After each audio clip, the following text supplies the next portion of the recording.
आप सबको प्रभु यीशु मसीह के मधुर नाम में सलाम। परमेश्वर ने आपको और मुझको एक अवसर और दिया है कि हम इस उपवास काल में उन बातों पर विचार करें जो हमारे परमेश्वर को भाती हैं, क्योंकि हम अपने जीवन में हमेशा इस बात का ख्याल करते हैं कि हम वो काम करें जिससे मेरे जीवन साथी को, मेरे मित्रों को या मेरे समाज के लोगों को खुशी हो और वो उनको अच्छी लगे। पर यह जरूरी है कि हम इस बात का भी ध्यान करें कि हम जो कार्य कर रहे हैं वो हमारे परमेश्वर को भाते हैं या नहीं, हम उसको भाने वाले काम कर रहे हैं या नहीं। और पिछले 4 संदेशों में हमने इस विषय पर देखा है और आज फिर से हम इसी विषय पर कुछ और बातें करना चाहते हैं। पहला पत्रस उसके 2 अध्याय के 20वें पद में लिखा हुआ है, क्योंकि यदि तुमने अपराध करके घूंसे खाए और धीरज धरा तो इसमें क्या बड़ाई की बात है। पर यदि भला काम करके दुख उठाते हो और धीरज धरते हो तो यह परमेश्वर को भाता है। आइए हम प्रार्थना करें। प्रभु जी, हम आपके वचन पर कुछ देर विचार करना चाहते हैं, इसको सीखना चाहते हैं। आपकी पवित्र आत्मा मुझको सिखाए, मेरे प्रियों को सिखाए और हम सब प्रभु जी इस वचन के द्वारा अपने जीवन में आशीष को प्राप्त कर सकें।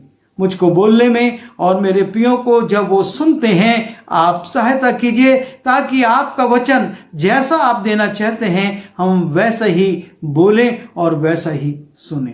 बिनती यीशु मसीह के नाम से मांगते हैं, आमीन। यहां पर पत्रस कहता है कि यदि भला काम करके दुख उठाते हो, परमेश्वर ये चाहता है। और पिछले संदेश में हमने इस बात पर विचार किया है कि परमेश्वर हमारे जीवन में भले कामों को देखना चाहता है। और जब आप और मैं इस संसार में कुछ भला करना चाहते हैं तो निश्चय है कि विरोध, निंदा, रुकावट, परेशानियां, समस्याएं हमारे जीवन में आएंगी। और इसीलिए पत्रस कहता है कि यदि भला काम करके दुख उठाते हो और धीरज धरते हो तो यह परमेश्वर को भाता है। आज इस संसार में बहुत से लोग अलग अलग प्रकार के काम कर रहे हैं। लोग कहते हैं कि हमने ये काम किया, हमने वो काम किया और हमको दुख उठाना पड़ा, लेकिन ये काम क्या था। कितने लोग गलत नशे की आदतों के कारण बीमारियां झेलते हैं और कहते हैं हम कष्ट उठा रहे हैं। कितने लोग अपने ऑफिसों में, अपने कार्य क्षेत्रों में गलत काम कर जाते हैं और सरकार की ओर से दंड पाते हैं तो कहते हैं कि हम सताए जा रहे हैं, हम दुख झेल रहे हैं।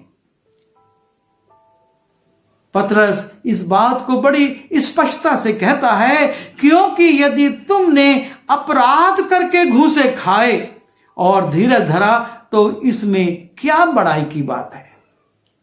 यदि हम अपराध करते हुए दंडित होते हैं तो यह तो संसार के दंड के अनुसार है। और इसीलिए क्रूस पर जबकि एक डाकू ने यीशु से कहा, क्या तू परमेश्वर का पुत्र नहीं, अपने आप को बचा और हमको भी बचा, तब दूसरा डाकू कहता है कि हम तो परमेश्वर और संसार के न्याय के अनुसार दंड पा रहे हैं। तू परमेश्वर से भी नहीं डरता कि उससे ऐसा कह रहा है। हम तो जघन्य अपराध करे हैं इसलिए दंड उठा रहे हैं, लेकिन इसने कोई पाप नहीं किया। और यह सच्चाई थी, चाहे पिलातुस हो, चाहे हेरोदेस हो और चाहे यीशु मसीह को पकड़वाने वाला उसका शिष्य हो।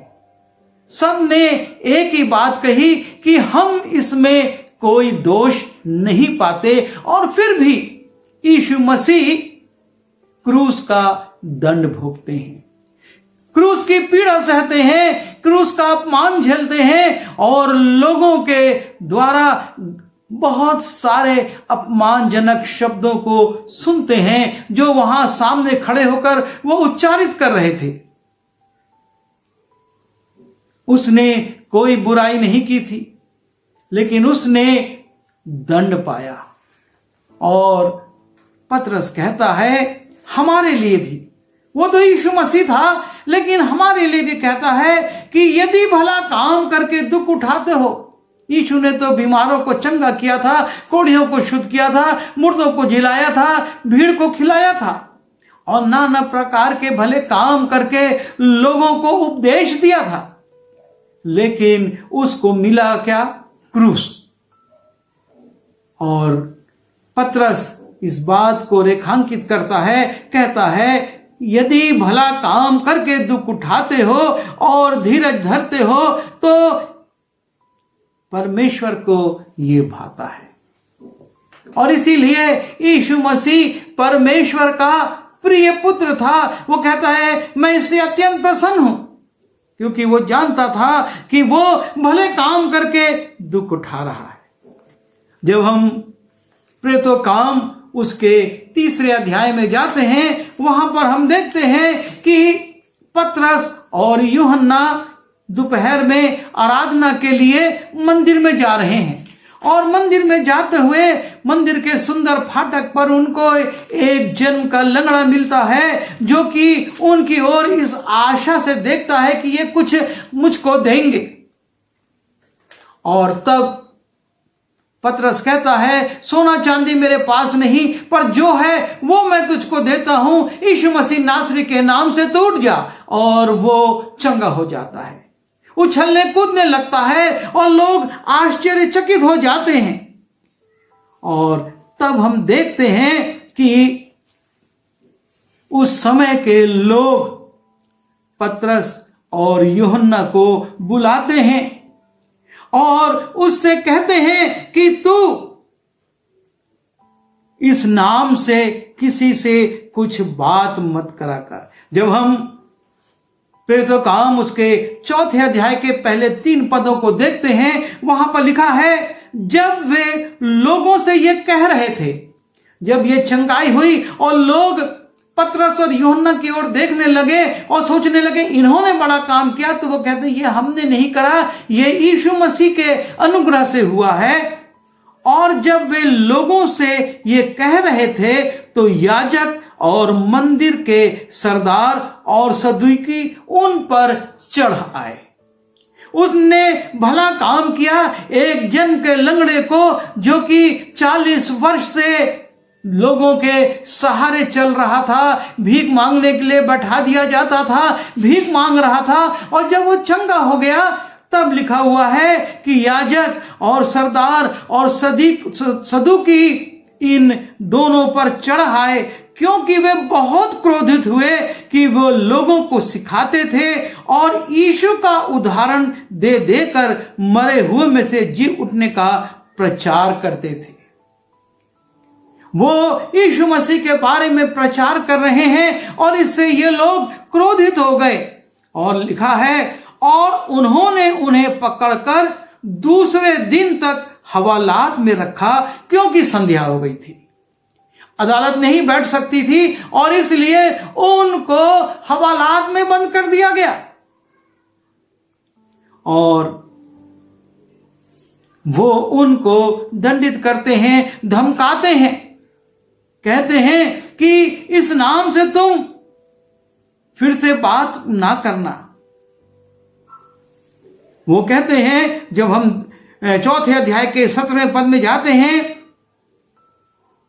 तब उन्हें बुलाया और चितौनी देकर कहा कि यीशु के नाम से कुछ भी ना बोलना और ना सिखाना। वो उनको धमकी दे रहे हैं।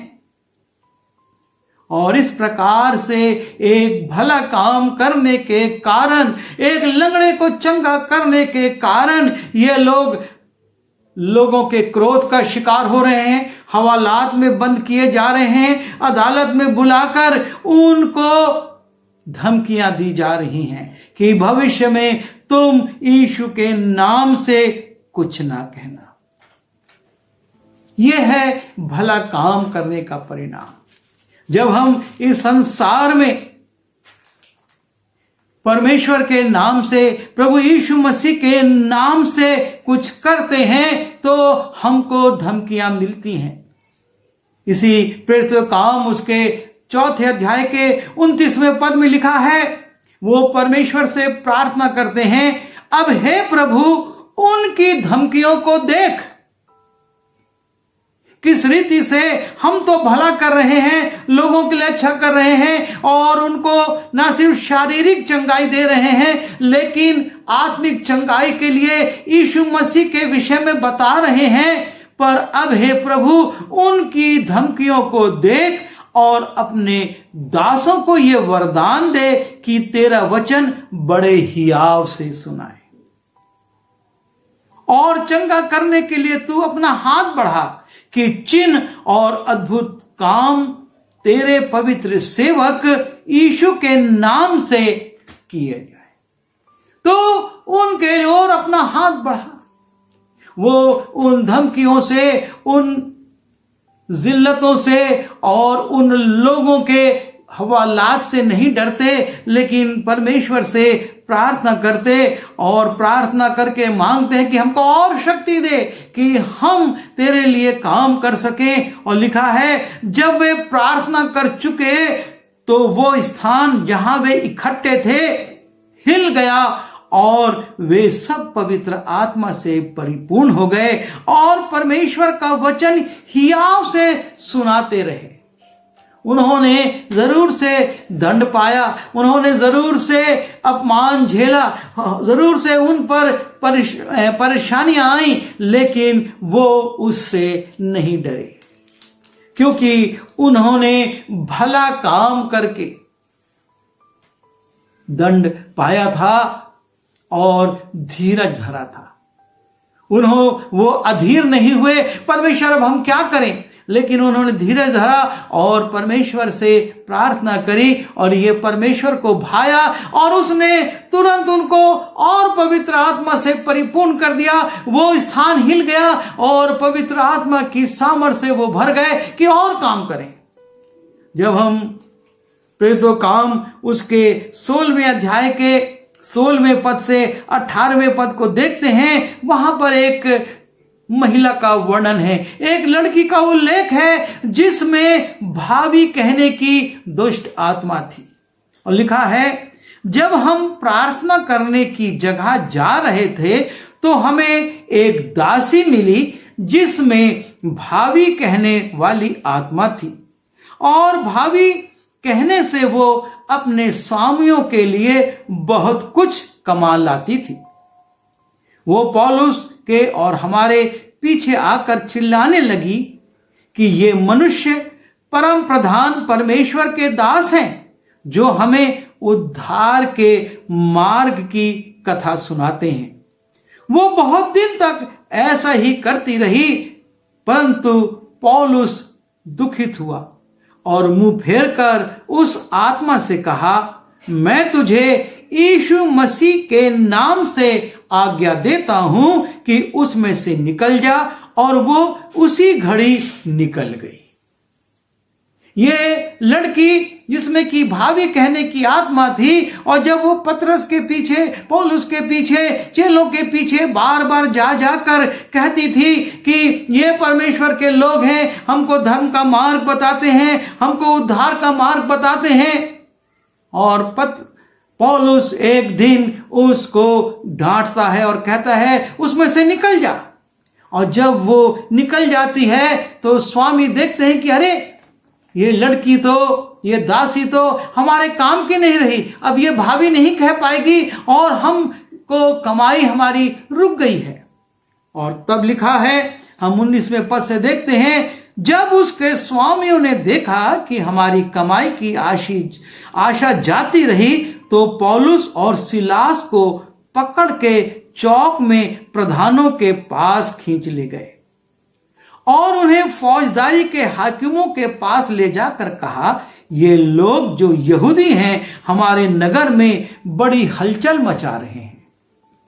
उसने तो एक स्त्री के साथ, उस सेविका के साथ भला किया, लेकिन ये लोग अपनी कमाई को देखते हैं कि अब ये भाभी नहीं कह पाएगी, झूठी झूठी बातें नहीं बता पाएगी और अब हमारी कमाई नहीं होगी, और इसलिए वो फौजदारी का मुकदमा उन पर ठोक देते हैं और कहते हैं कि ये यहूदी हमारे बीच में आ गए हैं और नगर में हलचल मचा रहे हैं।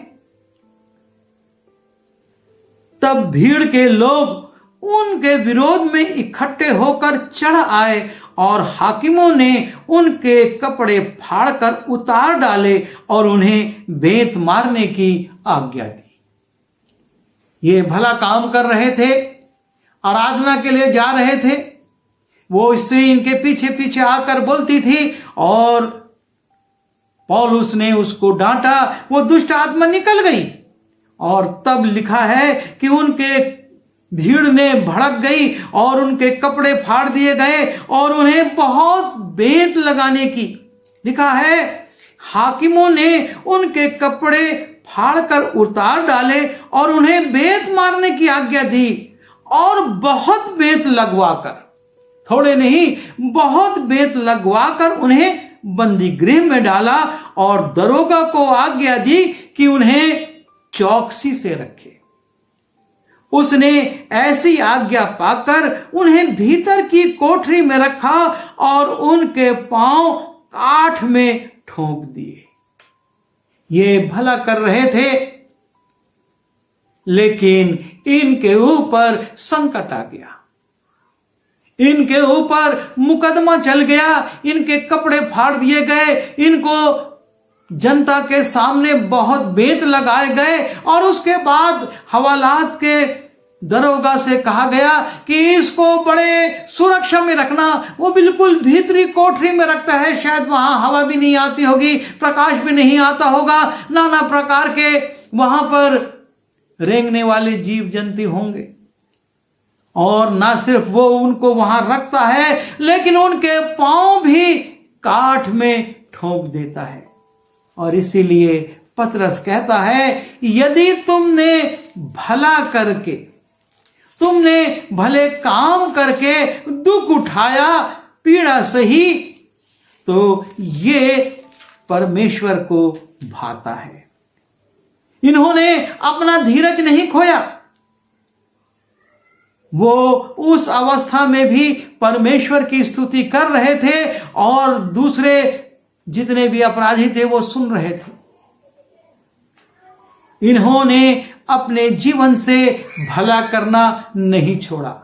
और जब भूंडोल आया और वो जेल के दरवाजे खुल गए, तब भी ये नहीं भागे। इनके बंधन खुल गए, लेकिन ये नहीं भागे। और जब दरोगा सोचता है कि अब मैं मर जाऊं क्योंकि कैदी तो भाग गए होंगे, वो कहता है मत अपने आप को हानि पहुंचा। हम अपने जीवनों पर विचार करें। हम यदि भला करते हुए दुख उठाते हैं, तो इस उपवास काल में हम परमेश्वर को भाने वाला काम करते हैं। और उस दुख उठाने में एक बात और जुड़ी हुई है कि धीरज धरते हो। हम कुड़कुड़ाते, बड़बड़ाते या अपने जीवन में किसी प्रकार से दोषारोपण ना करें, परमेश्वर पर ना बड़बड़ाएं कि हम तो तेरे भक्त हैं, हम तो तेरा काम कर रहे थे, तूने आज्ञा दी कि जाओ तुम जगत के छोर तक सुसमाचार प्रचार करो, और हम प्रचार कर रहे हैं और हम पर पीड़ा आ रही है। पतरस ने बहुत पीड़ाएं उठाई, पौलुस ने बहुत पीड़ाएं उठाई, यूहन्ना ने बहुत पीड़ाएं उठाई, यीशु मसीह के चेलों ने बहुत पीड़ाएं उठाई और धीरज धरा। और उसका परिणाम यह हुआ कि मसीहत आज पूरे विश्व में फैल चुकी है। यदि हम दुख उठाते हुए धीरज धरेंगे, हम पीड़ा उठाते हुए परमेश्वर की महिमा करेंगे, भले काम करेंगे, तो निश्चय प्रभु का नाम महिमा पाएगा और बहुत से लोग प्रभु यीशु मसीह पर विश्वास करेंगे। प्रभु हमारी सहायता करे कि जब हम इस उपवास काल में हैं, हमारे भले कामों के कारण जब हम पर दुख आता है, पीड़ा आती है, हम उसको सहें और धीरज रखें ताकि परमेश्वर को महिमा मिल सके। आइए दुआ करें। प्रभु जी, हम धन्यवाद देते हैं पतरस के जीवन के लिए, हम धन्यवाद देते हैं पौलुस के जीवन के लिए, जिन्होंने जन्म के लंगड़े को चंगा किया, भावी कहने वाली आत्मा को निकाला, उस स्त्री को चंगा किया, और स्वयं हमारे प्रभु यीशु मसीह ने क्रूस पर उद्धार के काम को किया और उसने सारी पीड़ाओं को उठाया और धीरज धरा। हम भी आपके चेलों के समान अपने जीवन को सारे दुखों में भी भले कामों से जोड़कर रखें। हमारे जीवन से हमेशा भले काम हो, चाहे उसके कारण हम पर पीड़ा और समस्या आए, हम उसको धीरज से सहें और आपको महिमान्वित करें। विनती यीशु के नाम से मांगता हूं, आमीन।